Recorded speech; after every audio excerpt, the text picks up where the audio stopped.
群书治要许群书治要是唐太宗李世民西元59年649年于贞观初年下令编辑。太宗16岁随父从军，起义平定动乱的社会。戎马孔总10余年，27岁即帝位后，念务修文，特别留心于治平之道，修身养民。太宗因武善辩，遗憾早年从军，读书不多。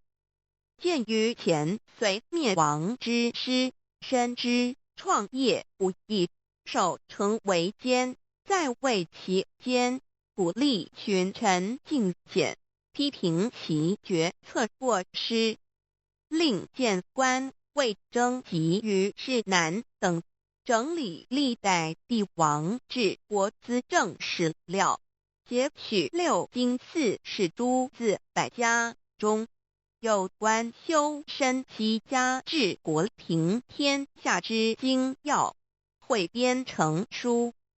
上始武帝，下契晋代，自14000多部89000多卷补集中，博采典籍65种，共50余万言。书成如魏征于序文中所说，实为一部用之当今，足以简览前古，传之来也。可以一决孙谋的治世宝典。太宗喜其广博而且要，日日手不释卷，曰：使我击鼓陵是不惑者，卿等力也。由是而知，贞观之治的太平盛况。此书贡献大已，成为从政者必读之宝典。然因当时中国雕版印刷尚未发达，此书至宋初已失传，宋史亦不见记载。所幸者，日本金泽文库藏有镰仓时代1921-23年日本僧人手写群书治要的全志，并于清乾隆60年由日人送回中国本土。上海商务印书馆4部从刊和台湾分别依次版为底本印出版。21年岁末，净空性的此书，反复翻阅，欢喜无量，深刻体会古圣先贤之文化教育，的能为全世界带来永恒之安定和平。最极关键者，即国人本身必须真正认识传统文化，断疑起信。圣贤传统文化实为一切众生自性流露，超越时空，亘古弥新。学其关键，端在诚敬2字。徐礼曰：无不敬。前清康熙曰：灵明以主敬为本诚与敬，千古相传之学，不越乎此。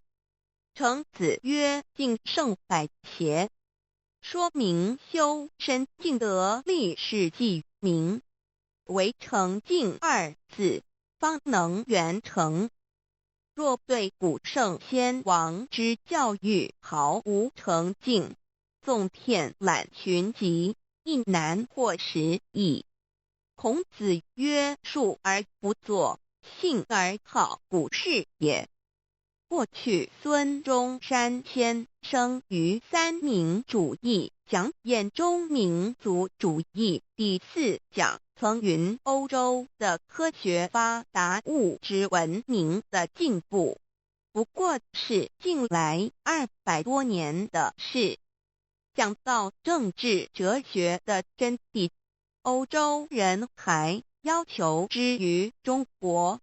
诸君都知道世界上学问最好的是德国，但是现在德国研究学问的人还要研究中国的哲学，甚至于研究印度的佛理，去补救他们科学之偏。英人汤恩比博士更云欲解决21世纪的社会问题，唯有孔孟学说与大乘佛法。尽观今日世界乱象纷呈，欲救世界救中国，唯有中国传统文化教育能办到。老祖宗流传至今的治国智慧理念、方法、经验与成效，均是历经千万年考验所累积的宝藏结晶。群书治要治真治贵，或能深解落实，天下太平，个人幸福自然可得。背道而行者，则不免自招灾殃，祸患无穷。净空深知今日群书治要之重现，实有其神圣使命，欢喜委托世界书局重新印出版1万套，拟赠两岸三地及世界各国各党各级领导共同学习，则和谐社会大同之治的世界指日可待。新建群书治要重新出版在即，言出人者主于为序，仅以此数语，要随喜赞叹之意。净空21年12月28日于湘江群书治要36系列序群书治要，乃集中国古圣先王修习治平之智慧方法、经验效果，视为大成，亦是历经千万年考验所积累下来的文化结晶。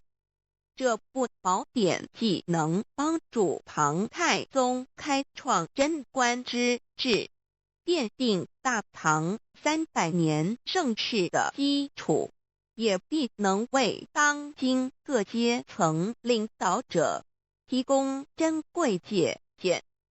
不仅如此，对于不同领域、不同身份的社会大众，此书亦如同智慧源泉般，能使身心安乐、家庭幸福、事业永续。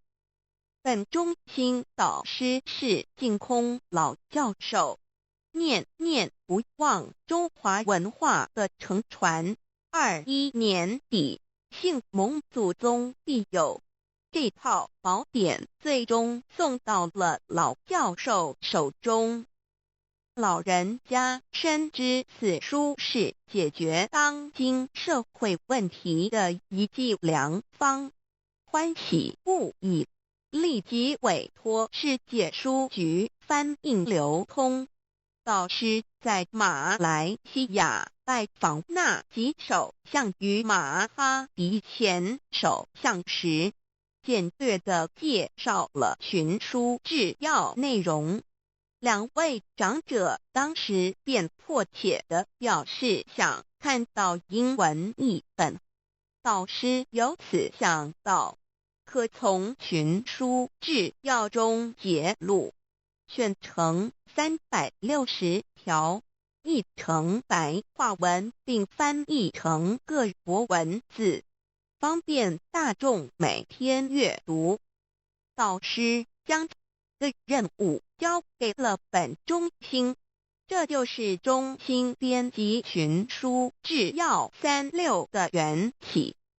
导师预计在若干年间，每年从群书治要当中选取360条原文，并译成各种不同国家的文字语言，在全世界流通。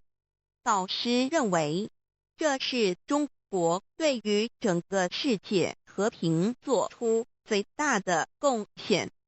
制药取材于经史子，共计66部50卷，其目录是江州易、史记、六韬等经史子的书目，如此排列。本中心编译之群书制药36，将整套书概括为6条大纲，均道陈述贵德为正经慎明辨。每条大纲下又归纳了制药论述的相关要点作为细目，希望本书的纲目对于读者领纳群书制药全书的精神能有所帮助。群书制药36的编译工作刚开展，随即得到了中国大陆港台地区及马来西亚本地许多仁人志士的协助。在此一并致上真诚的谢意。由于中心编辑小组的德行学识有限，本书肯定有许多疏漏之处，恳请诸位仁者不吝赐教指正。衷心祝福大众在古圣先贤智慧的引领下，身心和谐，家庭和乐，事业和顺，并希望本书能帮助社会化解冲突，消弭对立，走向安定、幸福、美满、和平的大同世界。让我们携手并进，共创和谐。马来西亚中华文化教育中心警示2013年3月30日一君道必修身假借贪疑圣人守其所以